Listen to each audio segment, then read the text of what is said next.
Good morning, class. Henry VIII couldn't be here with us today.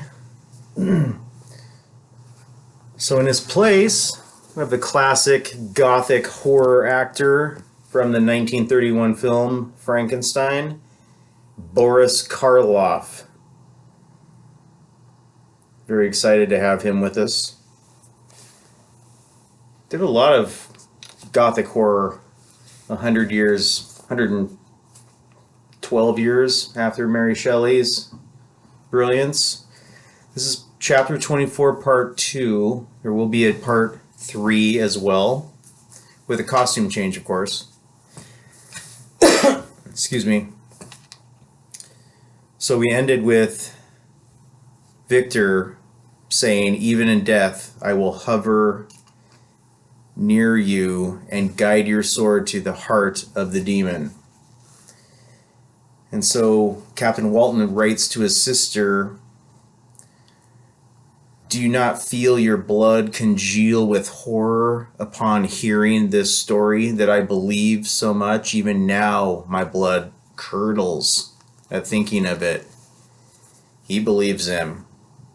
And he wants some details on page 193. He just can't get it out of his mind. Like, okay, so how did you do the face? How did you do the arms? Victor doesn't want to talk about it. He just wants to lay there in misery and his thinking about his impulses and why he let his anxiety run out of control, and he impulsively built this creature and now hates him. He says, "What a glorious creature must have been in the days of his prosperity, when he is thus noble and godlike in ruin." So Walton really likes and respects Victor Frankenstein, but he's kind of scared at his godlike powers too. And he says that he was able to create a sensitive and rational animal, like the archangel. This is for Kyle. Just like the archangel who aspired to omnipotence, omnipotent, all-knowing, all-controlling, all-powerful, omnipotent.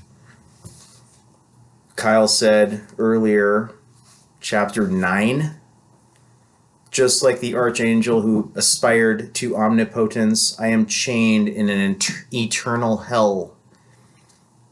So Kyle brought up that Lucifer aspired to greatness, failed, and then went to hell.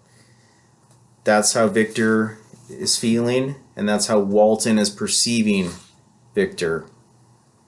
And then Walton starts talking about how he's up in the North Pole, trying to find a Northwest Passage through the ice, and he doesn't really have a friend. He has a crew, but he has no friend. So he starts talking about, "Victor's my friend, my friend.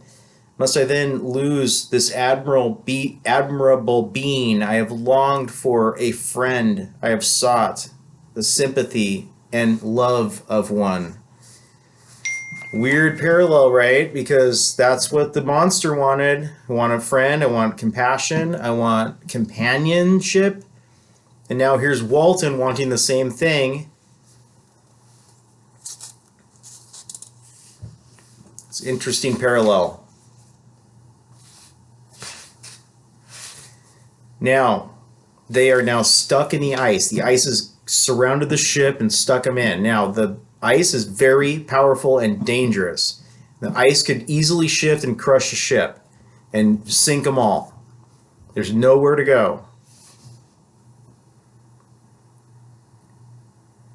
Frankenstein is declining in health. The sailors come and say, "Man, when this ice breaks free, and if we don't get crushed and drown, we need to go back to England. This is too dangerous."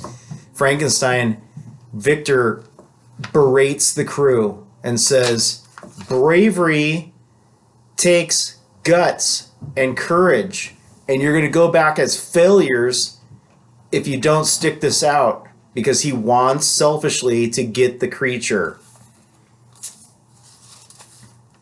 They agree at first.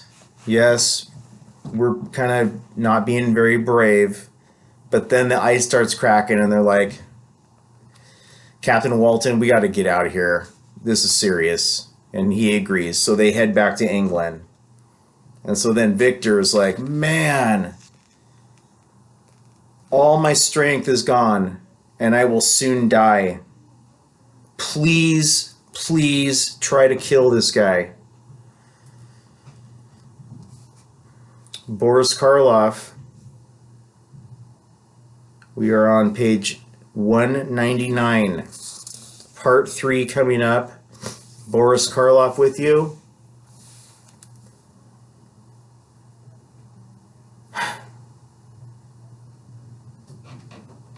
Good afternoon, class.